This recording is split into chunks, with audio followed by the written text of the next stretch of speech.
মাইন্ডের poster launch সঙ্গে পেয়ে গেছি music director the Rockstar Rupam ইসলামকে কথা বলবো যে এই যে নেভার মাইন্ড একটা পার্ক স্ট্রিট নিয়ন আলোর একটা ছবি নাইট ক্লাবকে কেন্দ্র করে সেখানে মিউজিকগুলো কিরকম হয়েছে?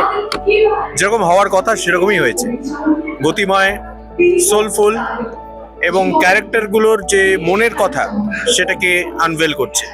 রকেট ছোঁয়া কি কোথাও দেখবো? সরি, রকেট ছোঁয়া কি কোথাও দেখবো? নিশ্চয়ই।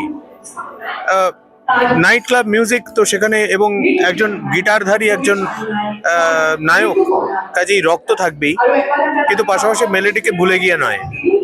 আর কেমন লেগেছে এই সিনেমাটার এতগুলো ক্যারেক্টার ফ্লেভারটা কিরকম ভাবে যাচ্ছে?